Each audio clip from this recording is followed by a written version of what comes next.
তবে সকাল হতে হতে বেরিয়ে যাবে। বন্ধুগণ, বাবাজি, আমার ভাইয়েরা, ইমাম হাসান হোসেনকে নিয়ে বাবাগণ আমার নবী যেন একবার কপালে চুমো দেয় গো, একবার যেন ঠোঁটে চুমো দেয় গো, একবার গালে চুমো দেয় গো।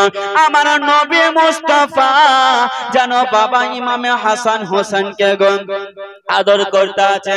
আদর করতে করতে এই দিকে যেন বাবা গো হঠাৎ করে জিবরিল আলাইহিস সালাম এসে আমার নবীর দরবারে পৌঁছে গেলেন।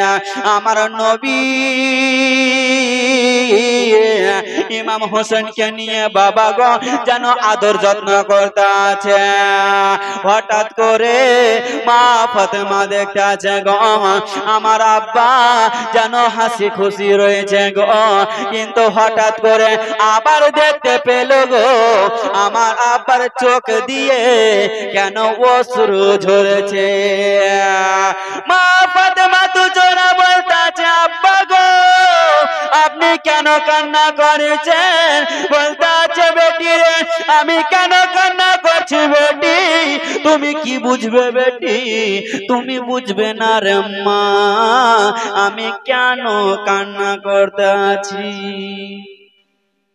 আব্বা গো কান্নার কারণটা কেন কি বলেন না? বলে বেটি রে তোমার কোন সন্তানকে নিয়ে আমি কান্না করছিলাম রে মা, হাসি খুশি ছিলাম রে মা। হঠাৎ করে ইসরাইল ফেরেশতা আসিল, আর ফেরেশতা এসে জিবরাইল ফেরেশতা এসে গো আমার কানে কানে একটা কথা বলে গেল। বলে মা যদি তোমাকে দুঃখের কথাখানা বলি রে মা তবে তুমি সহ্য করতে পারবে না।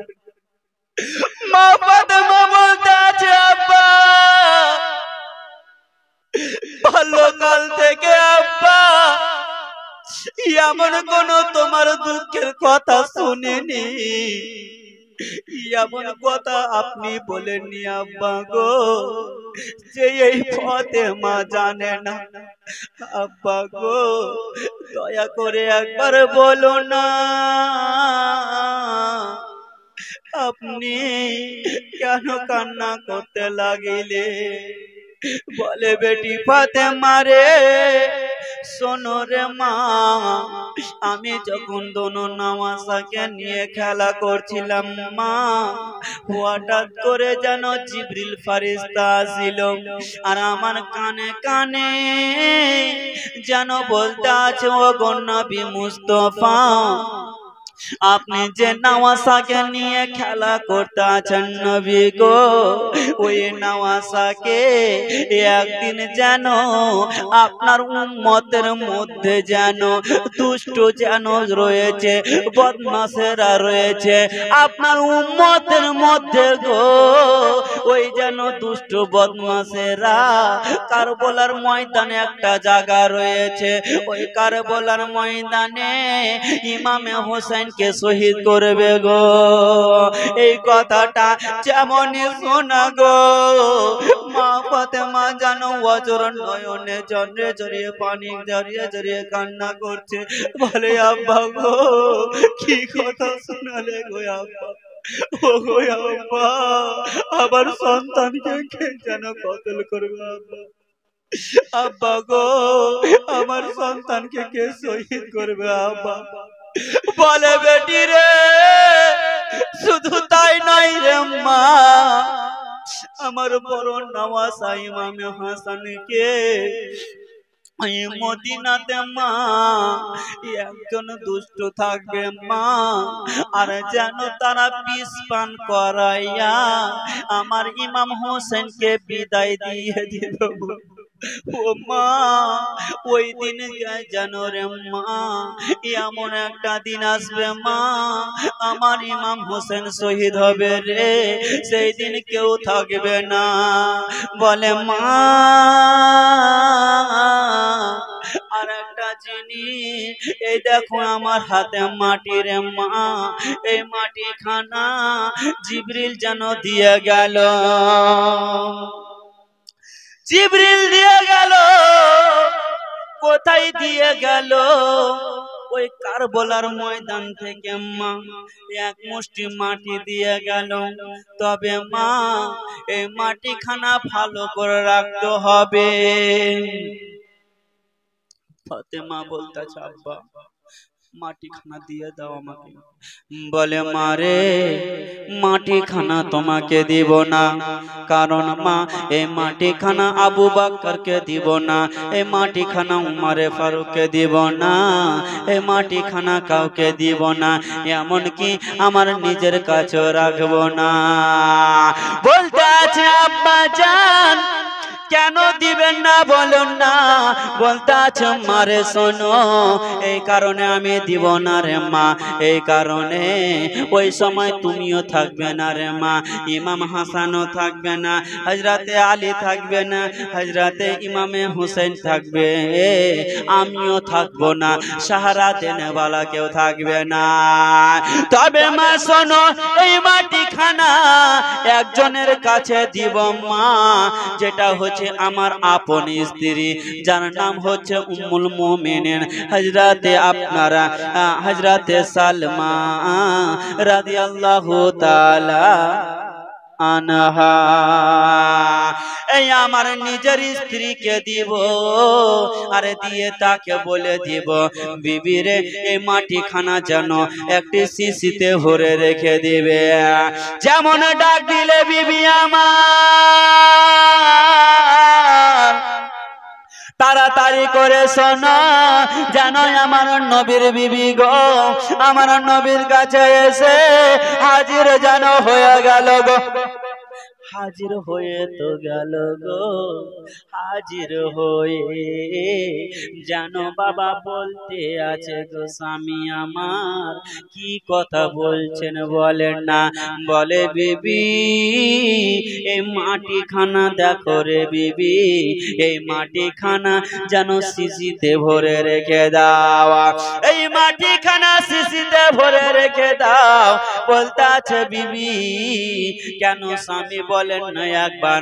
বিবি রে এই মাটিখানা দেখবে বিবি, একদিন মাটি থাকবে না, এই মাটিখানা রক্তে পরিণত হয়ে যাবে। স্বামী গো কি কথা বলতে চাইছেন বলেন না? বলতে আছে বিবি এই মাটিখানা এই কারণে দিলাম, এই মাটিখানা যেখানে সেখানকার মাটি নয় রে বিবি, এই মাটি হচ্ছে কারবালার মাটি। এই মাটি যে জায়গাতে নিয়ে আসা হয়েছে ওই জায়গাতে আমার নওয়াসাকে যেন আপনার কি বলে শহীদ করে দিবে বিবি। দেখবে যে এই মাটি যে দিন লাল রক্ত হয়ে গেছে আর যেন মাটি নাই, ওই দিন ভাববে আমার ইমামে হোসেন শহীদ হয়ে গেছে। তবে বিবি আমার শোনো না, ওই সময়তে কেউ থাকবে না, থাকবে না, শুধু তুমি বেঁচে থাকবে। এই কারণে আমার বেটি ফাতেমাকে দিলাম না, ইমামে হাসান হোসেনকে দিলাম না, হযরতে আলীকে দিলাম না, আবু বকরকে দিলাম না, উমরে ফারুককে দিলাম না, জৈনবকে দিলাম না, উম্মে কুলসুমকে দিলাম না। বিবি আমার এই কারণে মাটি খানা আমি তোমাকে দিয়ে দিলাম, আমি তোমাকে দিয়ে দিলাম বিবি, মাটিখানা যত্ন করে রাখো। বন্ধুরে আমার নবী সমস্ত কথাবার্তা বলে গো মাটিখানা রেখে দিল। আর এইদিকে ইমামে হাসান হোসেনকে নিয়ে বাবা আমার নবী যেন বাড়ির দিকে গেল। দিন যায় রাত কাটে, দিন যায় রাত কাটে গো, ইমামে হাসান হোসেন বাবা গো আপনার বড় হতে শুরু হইল। জোরে বলুন। ইমামে হাসান বড় হলো বাবা। এই ইমামে হাসান হোসেন বড় হলো আর তাদের জীবনী শুরু আরম্ভ হইল। জোরে বলুন। আজকে এখানে রেখে দিই নাকি? হ্যাঁ আরো আগাবো? কে কে শুনবেন না হাত তুলেন তো। আর কে কে শুনবেন হাত তুলেন তো। সুবহানাল্লাহ। যদি ভালো লেগে থাকে তো হাত উঠে বলতে ইয়া রাসূলুল্লাহ, মাশাআল্লাহ। তবে বসেন ভাই, এবার দুঃখের কাহিনী আসছে। এতক্ষণ দিক ঘেরলাম, এবার ইমামে হাসান হোসেনের জীবনী ধারাবাহিক শুরু হচ্ছে। মা জীবনী শুনেন, তবে বুঝতে পারবেন যখন বইগুলো পড়ি তো নিজের চোখের পানি ধরে রাখতে পারি না, গায়ের রুমগুলো দাঁড়িয়ে যায় অটোমেটিক। যখন ইমাম হাসান হোসেনের এই কষ্টের কাহিনীগুলো পড়ি, ইমাম হাসান হোসেন আপনার দোনো ভাই একদিন নানার কোলে বসে আছে। কোথায়? নানার কোলে। তো আচ্ছা, ইমামে হাসান হোসেনের কয়টা ভাই বোন ছিল বলতে পারবেন? কেউ আছে? কেউ নাই? তিনটা বোন আর তিনটা ভাই। নামগুলা কি? একটা হচ্ছে হযরতে ইমামে হাসান, ইমামে হোসেন, আর একটা হচ্ছে ইমামে মুহসিন। আর মেয়েদের নাম হচ্ছে রোকাইয়া, উম্মে কুলসুম, আর একটার নাম হচ্ছে জয়নব। কি বলেন? এই তিনটা মেয়ে। তো এই তিনটা মেয়ের মধ্যে সন্তান ছোটতে মারা গেছে। মুহসিন ছোটতে ইন্তিকাল হয়ে গেছে। থাকে মাত্র দুটা সন্তান। আর এইদিকে তাদের জীবনী, তাদের সংসার আরম্ভ বাবা। তো আমার নবী মুস্তাফা ইমামে হাসান হোসেনকে এতটা ভালোবাসতেন, নাতিকে তারাই বলতে পারবে যারা নানা হয়েছে। কারণ নানা নাতিকে এতটাই ভালোবাসে, নিজের মেয়ের পেটে যতক্ষণ সন্তান আছে ততক্ষণ নিজের মেয়েকে বেশি ভালোবাসে। যখন সন্তানটা চলে আসলো দুনিয়ার জমিনে, তো ওই নানা নিজের মেয়ের চাইতে ওই নাতিকে বেশি ভালোবাসে। বাসে না গো? বাসে। তো নানা নাতির মোহাব্বত আমার নবী পাকের কাছ থেকে, আর এটা হচ্ছে আমার নবী পাকের সুন্নাত। জোরে বলে সুবহানাল্লাহ। তো একদিন আমার নবী মুস্তাফা বসে আছে হযরতে ইমামে হোসেন পাক রাদিয়াল্লাহু তাআলা আনহু কে নিয়ে, আর একদিকে নিজের বেটা হযরতে কি নাম? ইব্রাহিম। কি নাম? ইব্রাহিম। তার বেটাকে নিয়ে বসে আছে, আর ইমামে হাসান হোসেনকে নিয়ে বসে আছে। ব্রাদার, দোস্ত, বন্ধুগণ, বাবাজি, আমার ভাইয়েরা শুনুন। এইদিকে ইমামে হাসান হোসেনকে নিয়ে বাবা বসে আছে গো। আমার নবী দোনো সন্তানকে নিয়ে, দোনো সন্তান এই কারণে বললাম, হাদিস শরীফের মধ্যে রয়েছে আমার নবী বলতে আছে গো, ইমাম হাসান হোসেন হচ্ছে মা ফাতেমার সন্তান, মানে আমারও সন্তান। জোরে বলুন সুবহানাল্লাহ। বন্ধুগণ, এবার জানো আমার নবী মুস্তাফা এক ধারে জানো বাবা গো ইমামে হোসেনকে নিয়ে আছে, আর এক ধারে জানো বাবা গো নিজের সন্তানকে নিয়ে আছে। আল্লাহ তাআলা ডাক দিয়ে বলতে আছে, জিবরিল তাড়াতাড়ি করে চলে যাও, তাড়াতাড়ি করে তুমি চলে যাও। জিবরিল বলতে আছে, আল্লাহ গো কোথায় যাব বলো না। আল্লাহ বলতে আছে, জিবরিল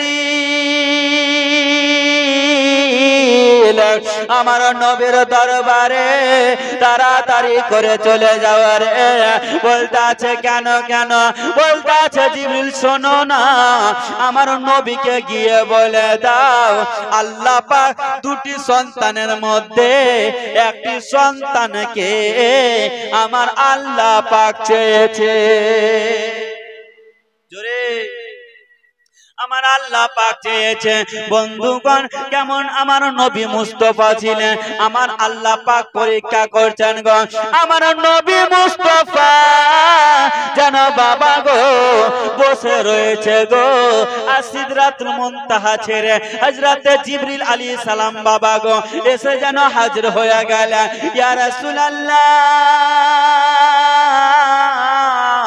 ইয়া হাবিবাল্লাহ নবী গো আসসালাতু আসসালামু আলাইকা ইয়া রাসূলুল্লাহ আসসালাতু আসসালামু আলাইকা ইয়া হাবিবাল্লাহ নবী গো আপনার কাছে আমি একটি কারণে এসেছি আমার নবী বলতাছে জিবরিল বলো না কি কারণে এসেছো বলো না ও জিবরিল বলো তোমার কারণটা কি বলো না বলতাছেন নবী গো আপনার কোলে জানো আপনার সন্তান রয়েছে আপনার কোলে জানো আপনার নাতি রয়েছে গো আল্লাহ তাআলা যেটা আপনার পছন্দ আল্লাহ তাআলা সেটাই চেয়েছে ইয়া রাসূলুল্লাহ আপনি যাকে দিবেন আল্লাহ তাআলা দুজনের মধ্যে একজনকে চেয়েছেন আমার নবী ভাবছে গো এখন যদি আমার সন্তানকে দিয়ে দিই আমি নবী কষ্ট সহ্য করিব আমার ইমামে হোসেনকে যদি দিয়ে দিই আমার যদি নাতিকে দিয়ে দিই আমি কষ্ট সহ্য তো করতে পারবো না আমার পেটি যেন কষ্ট সহ্য করতে পারবে না আর আমার পেটি যদি কষ্ট না সহ্য করতে পারে আমি কষ্ট সহ্য করতে পারবো না আমি কষ্ট যদি না সহ্য করতে পারি আমার আল্লাহ বলে জিবরিল রে শোনো জিবরিল আমি আল্লাহ পাক পৃথিবীর জমিনে সবই আমি সহ্য করে নিব আমার নবীর কষ্ট চুল পরিমাণ সহ্য করব না আমি একটু সহ্য করব না আমার নবী ভাবনা চিন্তা করছে গো জানো বলতাছে জিবরিল আমার আল্লাহকে গিয়ে বলে দাও আমার নবী জানো নিজের সন্তানকে দিয়েছে বাবা গো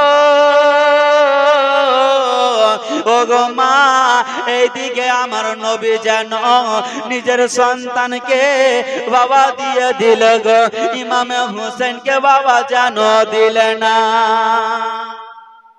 ইমামে হোসেনকে দিল না বেরাদার এই করতে করতে আমার নবী পাক নিজের সন্তানকে দিলেন দুঃখ হলেন কিন্তু নিজে সহ্য করলেন মা ফাতেমার সন্তানকে দিলে না যেন আমার সন্তানেরা যেন না দুঃখ পায় বাবা গো এই করতে করতে দিন যায় রাত যায় একদিন হঠাৎ করে আমার নবী মুস্তাফা বাড়িতে দেখা করতে আসেনি ইমাম হাসান হোসেনের সঙ্গে কার সঙ্গে ইমাম হাসান হোসেনের সঙ্গে আর নানাকে যদি না দেখতে পায় নাতিরা থাকতে পারে না আর নাতিকে যদি নানা না দেখতে পায় থাকতে পারে না আমার নবীর এতটা মহব্বত ছিল যে ইমাম হাসান হোসেনকে যদি এক টাইম যদি না দেখতো আমার নবীর মন ভালো করতো না একদিন নবী মুস্তাফা মসজিদে নববী কি বলেন মসজিদে নববী জুম্মা পড়ার জন্য জুম্মার দিন নবী মুস্তাফা আমার বক্তব্য খুতবা দিচ্ছিলেন খুতবা বুঝেন তো বক্তব্য দিচ্ছিলেন আর এইদিকে ইমামে হাসান হোসেন নানাকে না দেখতে পেয়ে হাঁটতে মাত্র শিখেছে হামাগুড়ি যেটা বলে ইমামে হাসান হোসেন বাড়ি থেকে বেরিয়ে চলে গেছে বলছে নানা নানা নানা বড়টা বলছে নানা নানা কোথায় আছো নানা এই নানা নানা করতে করতে চলে যায় ইমামে হোসেন ছোট গো হামাগুড়ি দিতে শিখেছে যেমনই উঠতে যাবে গো দাঁড়াতে যেমনই যাবে গো বাবা ইমাম হোসেন এক পা দুই পা করে আপনার হাঁটতে শিখেছে বাবা একটু দূরে যায় যেন বাবা পড়ে যায় আবার ইমামে হাসান পাক যেন উঠিয়ে নেয় বেরাদার ইমামে হাসান পাক যখন পড়ে যায় দোনো ভাই সাহারাতে উঠে যায় বাবা গো এই করতে করতে মসজিদে নববীর গেটে গিয়ে যেন হাজির হয়ে গেল আমার নবী বাবা গো ভাড়া মজমাতে জানো বাবা গো বক্তব্য দিছিলেন মসজিদের নববীর ভিতরে। সাহাবারা জানো বাবা গো আমার নবীর নুরানি চেহারা দেখতেছিল গো। এইদিকে আমার নবী বক্তব্য দিচ্ছেন গো, হঠাৎ করে বাবা নজর কইরা দেখে গো মসজিদের গেটে দুইটি নামাজা যেন পড়ে রয়েছে।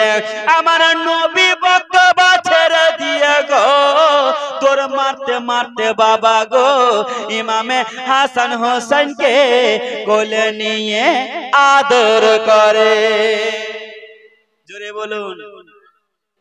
আমি আপনি যদি হতাম ইমাম সাহেব বক্তব্য দিচ্ছে আর এখন যদি আমি চলে যেতাম ইমাম সাহেব যদি গল্প করা যায় আমার কাছে, আপনারা কি বলবেন বলেন? ইমাম সাহেব ভালো লাগে বলবেন কি না? ইমাম সাহেবকে বক্তব্য দিতে আর এই ইমামের সঙ্গে দেখা করতে চলে যাচ্ছে, মানে তার সন্তান যদি চলে আসে আপনারা বলবেন কিনা? কেউ অবশ্যই বলবে ইমাম সাহেব আপনি বক্তব্যটা শেষ করে নাহলে আমাদেরকে বলতেন আনতে, আপনি কেন যেতে? হ্যাঁ এরকম বলবে। কিন্তু আমার নবী কেমন মহব্বত করেছে যে বক্তব্য খুতবা বাদ দিয়ে ইমামে হাসান হোসেনকে আনতে গেছে। জোরে বলুন সুবহানাল্লাহ। এবার বাবা গো ইমামে হাসান হোসেন বাবা আমার নবীর ডান পাশে বসে গো। আমার নবী মুস্তাফা খুতবার পরে পরে বাবা গো নামাজ আরম্ভ করবে গো। কত মজার বিষয় রয়েছে বাবা শোনান গো। ইমাম হাসান হোসেন কত বাবা গো মজার বিষয় কেমন করে বলতে আছে। ইমামে হাসান ইমামে হোসেন রাদিয়াল্লাহু তাআলা আনহুমা দোনো ভাই যেন নবীর পাশে বসে আছে গো। আমার নবী নামাজের নিয়াত বেঁধেছে গো। সূরা ফাতিহা পড়া হলো, বেরাদার নামাজের পরে সূরা দুআসানা পড়া হলো। দুআসানার পরে বাবা গো যেন সূরা ফাতিহা পড়েছে আর একটা সূরা যেন লাগিয়ে দিয়েছে বাবা গো। সিজদাতে যাবে বাবা, রুকু করে টরে আপনার সিজদাতে যেমনে যাবে গো আমার নবী সিজদাতে যেমনে যাবে সঙ্গে সঙ্গে ইমাম হাসান হোসেন আমার নবীর ঘাড়ের উপরে চড়ে খিলা করে খেলা করছে। কইছে আরে বাপ রে নানাকে পেয়েছি কত মস্তি লাগছে। নাতি যদি এরকম খেলা করে নানা বুঝবে, নানাকেও ভালো লাগবে, লাগবে না ভাই? অবশ্যই লাগবে। বেরাদার এইদিকে নানার সঙ্গে খেলা করছে।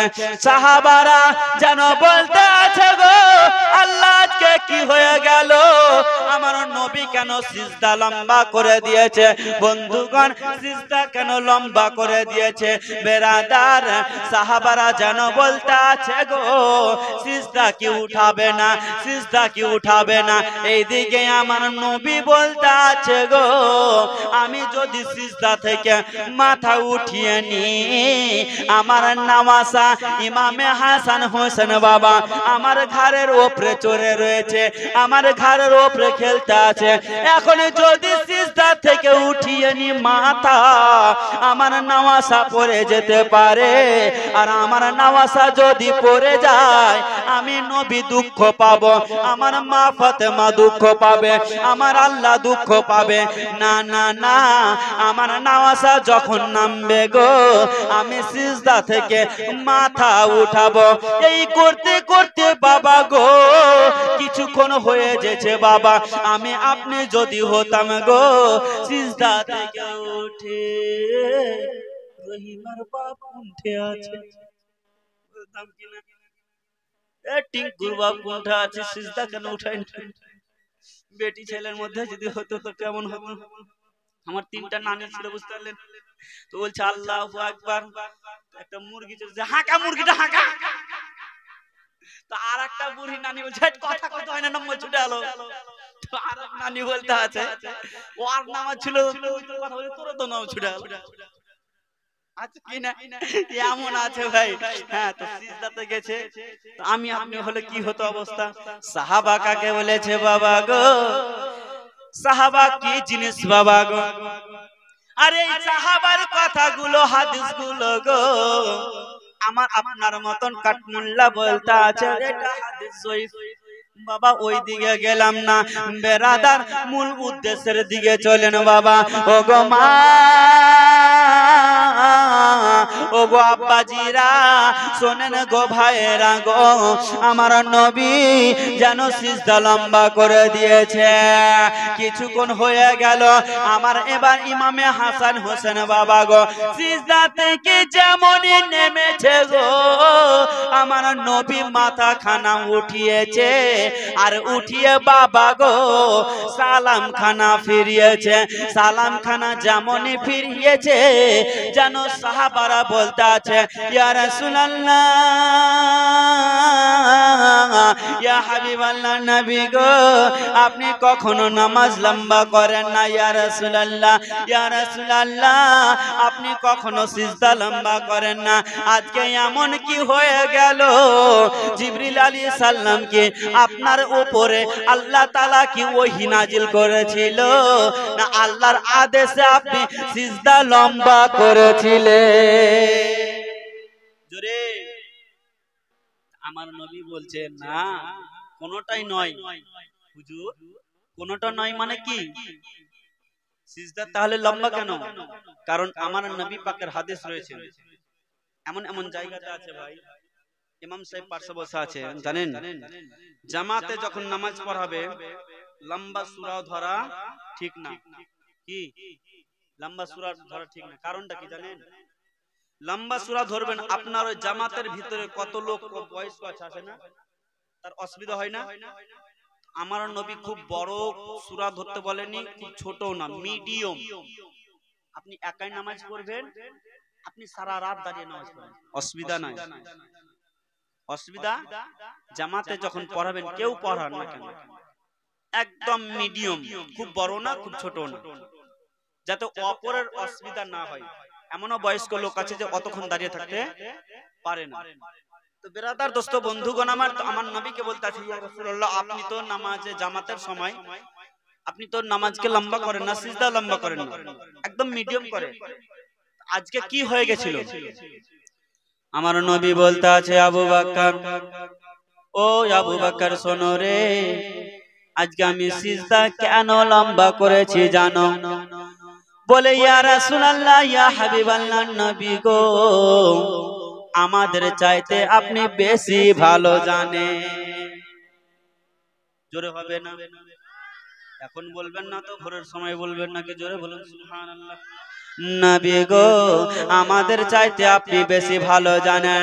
আমার নবী বলতে আছে সাহাবা, তবে শোনো শোনো গো সাহাবা, যখন আপনার কি বলে, আমার নবী বলতে আছে সাহাবা, যখন সিজদাতে গেছিলাম আমার দোনো নাওয়াসা আমার ঘাড়ের উপরে চড়ে গেছিল, আমার ঘাড়ের উপরে চড়ে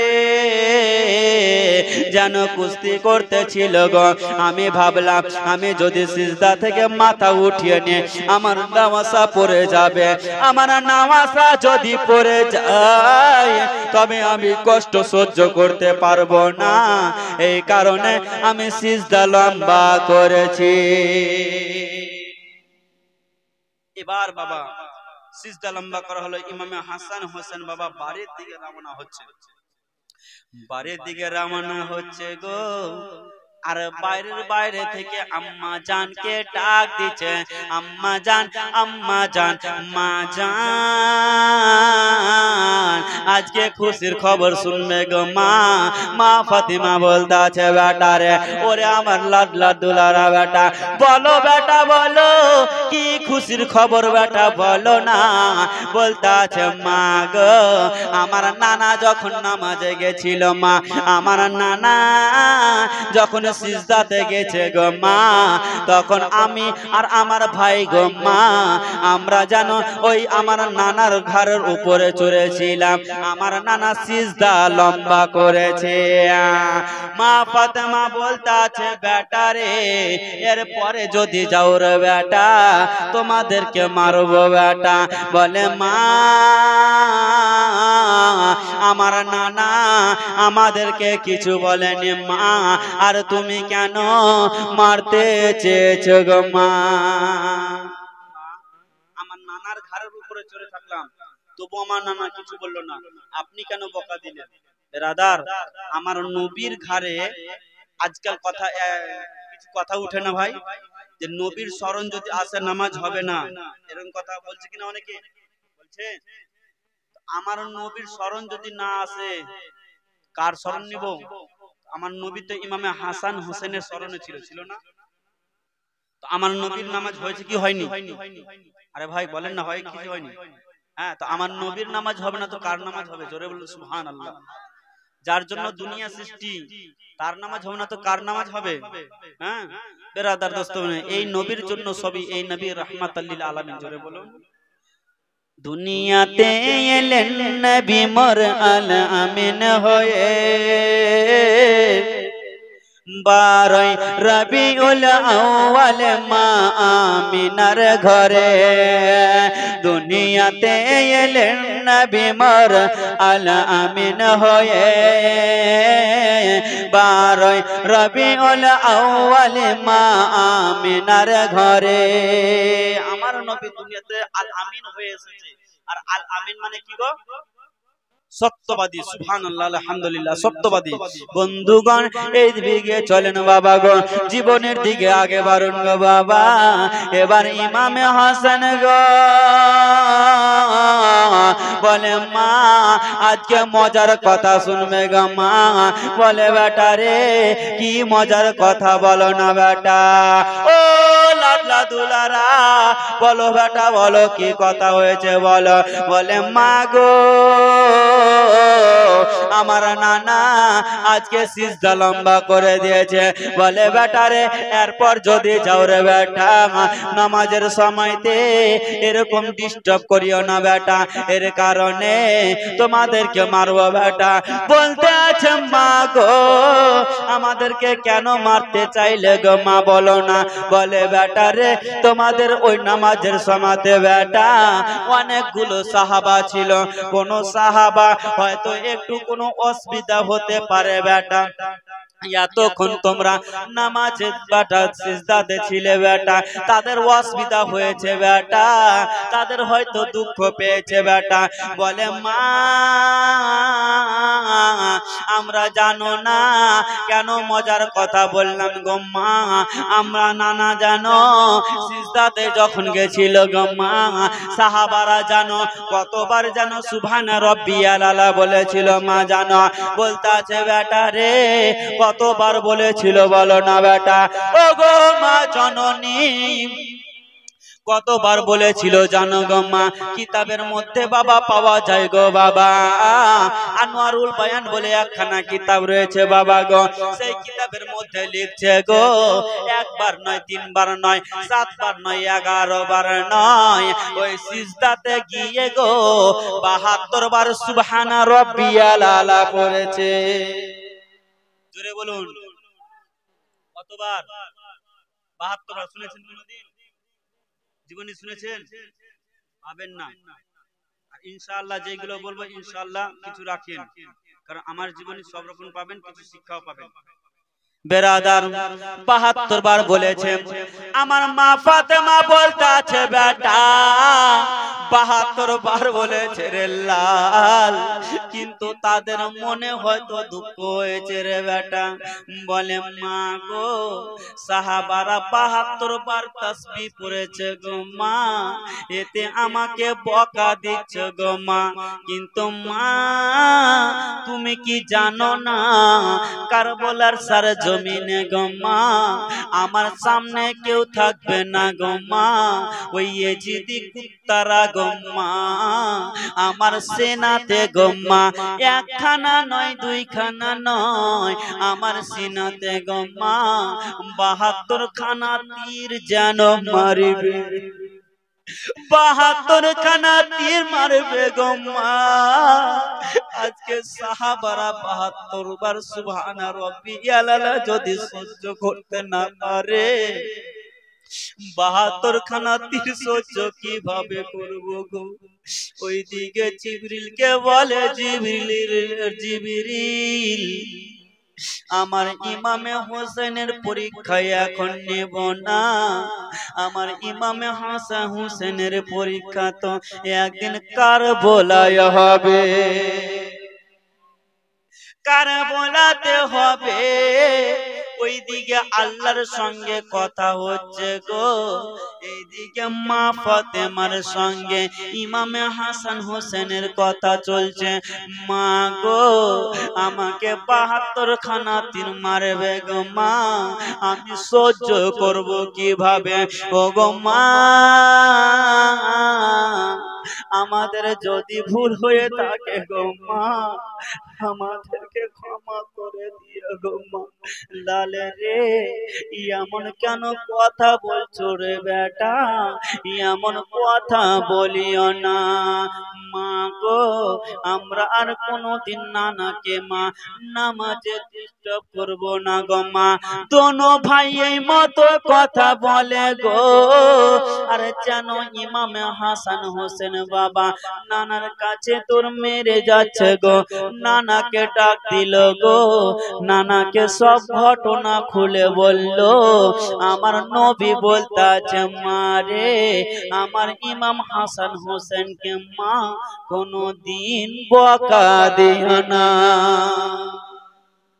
মা আমার ইমামে হাসান হোসেনকে বকিও না মা, কারণ তারা যদি দুঃখ পায় মা আমি দুঃখ পাবো। আব্বা আমিও আমার ছেলেদেরকে খুব ভালোবাসি। বেরাদার আমার নবী মুস্তাফা এই মতো করে দিন যায় রাত কাটে, দিন যায় রাত কাটে।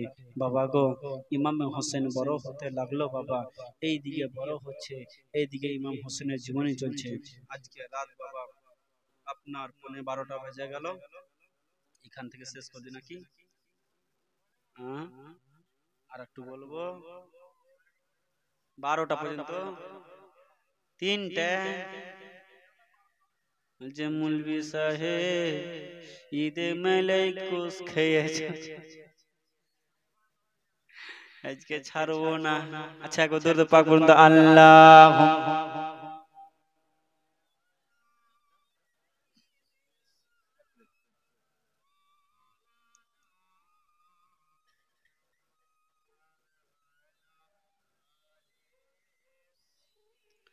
মাওলানা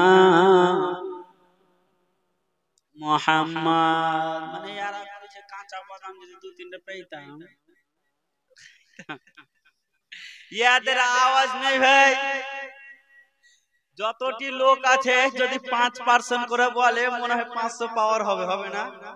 হবে কিনা? বেশি না ভাই, মাত্র 5%। একবার জোরে জোরে জুমে জুমে দরুদ পাক পড়ুন তো, কারণ দরুদ যদি পড়েন তো কি হবে জানেন? পড়ুন তারা বলছে আল্লাহুম্মা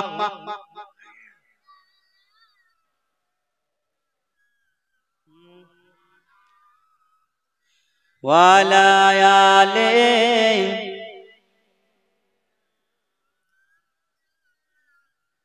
মোহাম্মদ। দরুদ পড়ো দরুদ পড়ো রে, সালাম জানাও নূর নবীজির পাক। মোহাম্মদ বলুন সুবহানাল্লাহ। বাবা একবার দরুদ পড়িলে 10-10টি নেকি মিলে, হাদিস পাকে প্রমাণ পাওয়া যায়। বাবা একবার দরুদ পড়িলে 10-10টি নেকি মিলে, হাদিস পাকে প্রমাণ পাওয়া যায়। আর জীবনের 10টি গুনাহ মাফ করে দেয় রব্বানা, এমন ফ্যাসিলিটি কোথায় পাবে না। কে দরুদ পড়ো দরুদ পড়ো রে, সালাম জানাও নূর নবীজির পায়া। নবী রাহমাতাল লিল আলামিন, নবী শাফিউল নবী মুজনাবিনা, নবীর মতো কেউ আর হবে না। হবে ভাই? হবে না। এই কারণে দরুদ যদি একবার করে আপনার নেকি 10টি নেকি পাবেন, 10টি গুনাহ ঝরবে, আর এরকম ফ্যাসিলিটি কোথাও পাবেন না। তো দরুদ পড়লে কি আছে? ক্ষতি আছে? যদি ক্ষতি থাকে, যদি বলেন যে গুনাহ হবে আমাকে দিয়ে দিবেন, আর যদি ভাবেন নেকি আছে আপনারা বাটচুট করে নিয়ে নেন, ঠিক কেমন? হিসাব এখন বুঝবেন না, কখন বুঝবেন বলেন তো? কবরে যাবেন, এখন হিসাব হবে না। এক জোলা জোলা বুঝেন আছে, এদিকে জোলা নাকি নাই? আবার ভাই আমার বলছেন নাই। এক জোলা ভাই কি করেছে, এক জোহলার কিন্তু দাদা ইন্তিকাল করেছে। কে? দাদা। শুনেন তারপর বুঝতে পারবেন। শুরু করব, কিছুক্ষণ বলবো। তো এক জোলার দাদা ইন্তিকাল করেছে, তো 4 দিন হয়েছে। চাহারামের জন্য দোয়া করতে যাবে, ওই জোলা দোয়া করার পরে সে তো দেখছে কবরটা ভালোই আছে। এবার 5 দিন যখন হয়েছে, ওই জোলা হাঁটতে হাঁটতে হাঁটতে হাঁটতে চলে এসেছে। আর তার কিন্তু একটা ভাতিজি, চাচা ও চাচা কোথায় যাবেন? বলছে আমার দাদা আমার চাচা ইন্তিকাল করেছে, তো এই 5 দিন হয়ে গেল, তো কবরটা জিয়ারত করে আসে। ভাই এইদিকে জিয়ারত করতে যাবার ওইদিকে আরেক জোলার বেটা, দুটা জোলা, কয়টা ছোট ছোট বাচ্চা এরকম আছে। আরে ইয়ারা বলছে এই যে আম সাফরি, কিন্তু আম এখন আমের সময় কিনা, বলছে আম চুরি করবে। তো ভাই আম চুরি করেছে, বলছে এই খাবো অনেকটি। এই আম চুরি করে ভাই কিন্তু ভাগাভাগি করবে, বুঝলেন? ইয়ারা কইছে এই জায়গাতে সবাই দেখে নিবে, কোনঠে যাবি? কইছে এমন জায়গাতে চল কেউ যেতে পারবে না, কেউ দেখবে না। কোনঠে যাবি? যে কবরস্থানের পাশে চল। কবরস্থানের পাশে যাবে ভাই, তো পাঁচিল দিয়ে ঘেরা আছে, যেমনই পাঁচিল ঘেরা আছে কিনা, পার হতে যাবে। তো পার হতে গেছে, সেদিকে দুটো আম পড়ে থেকে গেছে, বুঝলেন? দুটো আম পড়ে থেকে গেছে, আর ওর পরে ওরা ভাগাভাগি করে শুরু করতেছে। যার চাচা মরেছে ওই যাইছে, এদিকে বলছে ধর একটা তোর একটা হামার, একটা তোর একটা হামার। এই যাইতে যে কান লেগে শুনছে, বাপরে আমার চাচার হিসাব শুরু হয়ে গেছে, আমার চাচার হিসাব শুরু হয়ে গেছে। শুনছি এর ভয়ে কিন্তু আগে বাড়বে না ভাই। আপনি যাবেন বলেন তো কবরে যদি এরকম কেউ কথা বলে, মানুষ আছে ওই তো দেখেনি, আর তাই শুনছে, বলছে একটা হামার একটা তোর। এই ভাবছে আমার চাচার 2 দিন আগে আরেকজন মরেছে, ফারিস্তারা মনে হয় ভাগাভাগি করছে। ফারিস্তারা ভাবছে মনে হয় যে এটা তোর এটা হামার, এটা তোর একটা হামার, এই মতন ভাই ভাগাভাগি করছে। এই কিন্তু আর দোয়া করতে না গিয়ে বাড়ি দিয়ে গেছে। যাইতে যেতে আর এক জোলার সাথে দেখা, ভাই একটা কথা শুনি কি, যে তোর বাপ মরলো না? হ্যাঁ। তো আমার চাচা মরছে 2 দিন পর, তুই কবরস্থান গেছিস দোয়া করতে, তো দেখছি হিসাব করছে ফেরেশতা, হিসাব যে আসলি নাকি? আমি তো শুনিনি, চল শুনবো। ভাই ওরা দুটা যেমন এসে কান লাগিয়ে শুনছে, সত্যি তো ওই করছে একটা তোর একটা হামার। চমকে গেছে, ওরে বাপ রে, একটা তোর একটা হামার, মানে মানে আমার বাপের আর তোর চাচার মনে ভাগাভাগি করছে। তো এই ভাগাভাগি করতে করতে এবার ওদের কিন্তু ভাগাভাগি করা হয়ে গেছে। এদিকে দুটো আছে, আর দুটো আম পড়েছিল ভাই বাইরে। বলছে শোন, এখন তো এটি তো ভাগ হলো, চল বাইরে দুটো আছে, চল বাইরে দুটো আছে, ওই দুটার হিসাব ভাগ করব। ইয়ারা ভাবছে বাপরে আমার চাচার কে হিসাব দিবে, আমার কো হিসাব নিবে, পালা। ইয়ার আর থামাথামি কোনো সিন নাই ভাই, কারণ জানছে যে আমরা তো দুটাই আছি, তারা তো জানে দুটো আমের কথা বলছে। ইয়ারা বলছে আমার কো হিসাব নেই, চিন্তা দিতে যদি হিসাব নেই তো কেমন হলো। এই দুনো ঝোলা একদম পালাতে শুরু করেছে ভাই, তো তারাই এসে ওই দুটো আম ভাগ করলো। এখন যদি হিসাব শুরু করে দেন, হ্যাঁ, তো কবরে যে কেমন করে হিসাব দিবেন, চুপচাপ থাকবেন তো? হ্যাঁ, পুরা মাজমা হাত উঠিয়ে বলেন তো ইয়া রাসূলুল্লাহ। আর একটু জোরে বলুন ইয়া রাসূলুল্লাহ। কে গিরে তো কোটানে আয়ে हो रो तो को हंसाने आए रो तो को हंसाने आए गिरे तो कोटाने तो को हंसाने आए।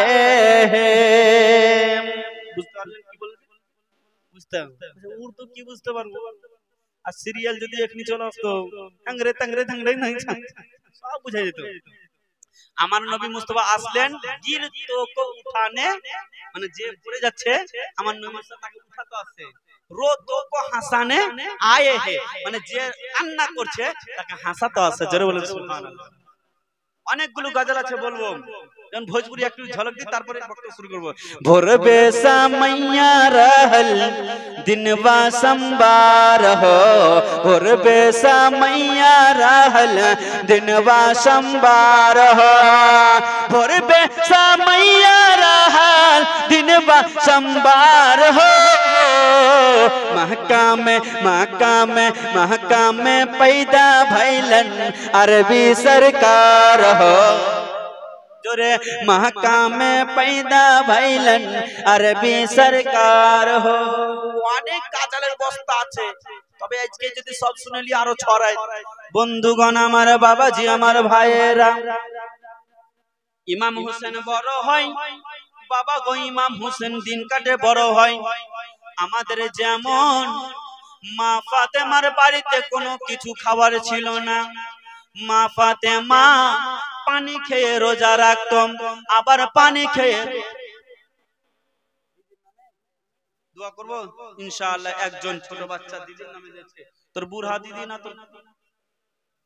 তোর বুড়া দিদির নামে সুবহানাল্লাহ সুবহানাল্লাহ নারে তাকবীর নারে রিসালাত দেখেন পোতা বুঝছেন তো কত দাদিকে যে ভালোবাসে আল্লাহু আকবার দাদা মনে হয় ভালোবাসে সুবহানাল্লাহ যাই হোক বাবা ইমাম হাসান হোসেন মা ফাতেমা রমজান মাস কেমন করে পার করেছিলেন বাবা এক হাতে আপনার চাকি ঘোরাতো গো ইমাম হাসান হোসেনকে দোলনা দোলাতো গো আর রোজা যেন ধরেছে বাবা পানি খেয়ে কি খেয়ে বলুন পানি খেয়ে গো আবার রোজা ইফতার করছে গো আবার পানি খেয়ে ইফতার করছে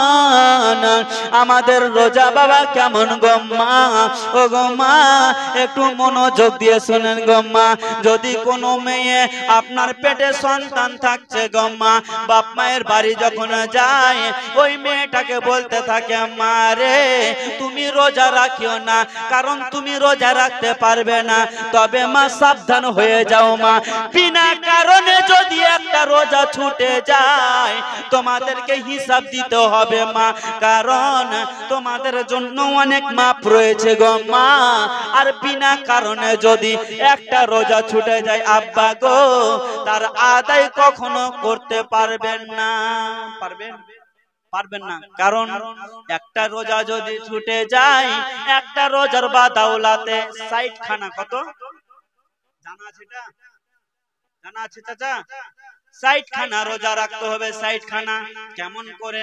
বেরাদার আপনি 58 খানা রোজা রেখেছেন 59 খানা রোজা রেখেছেন আজকে 60 খানা পড়তে যাবে গো আর 1 ঘন্টা আগে আপনার রোজা ভঙ্গ হয়ে গেল আবার প্রথম থেকে নিয়ে 60টা রোজা রাখতে হবে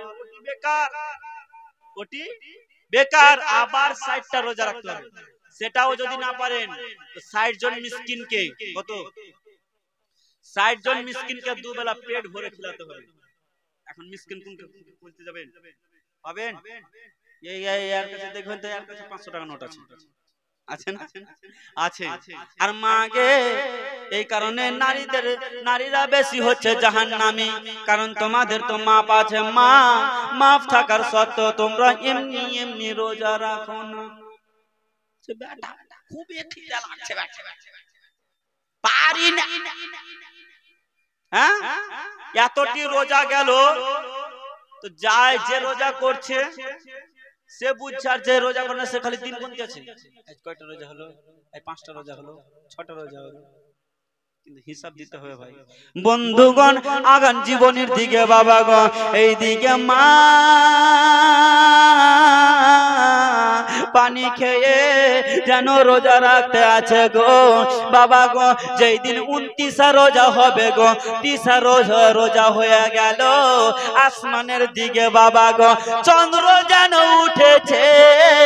মদিনার সবাই জানো, মক্কার সবাই জানো গো, মদিনার সবাই খুশি মানাচ্ছে বাবা গো।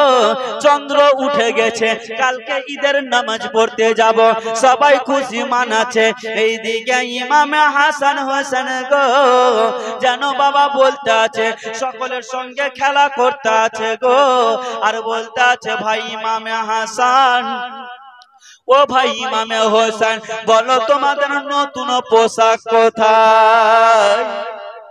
আমি যদি বলি ভাই নতুন পোশাক কোথায়, আমার মনের ভিতরে জাগবে কিনা? বাপরে তোমরা নিয়ে নিয়েছো, আমি পাবো না। আর কালকে ঈদ কখন পাবো? মা কেমন মা ফাতেমা ছিল শুনুন, যদি তাদের মতন হতে তো পারবে না, মা ফাতেমার মতন তো হতে পারবে না, কিন্তু তার সঙ্গী হবার চেষ্টা করুন, তার গোলামি হবার চেষ্টা করুন, কারণ মা ফাতেমা হচ্ছে জান্নাতের রানী। মা ফাতেমা সমস্ত মেয়েদের জান্নাতের রানী। মা কেমন পর্দা করেছিল, কেমন আল্লাহর দরবারে দোয়া কবুল হয়েছিল, আপনারও দোয়া কবুল হবে, কারণ আপনাকে আমল করতে হবে।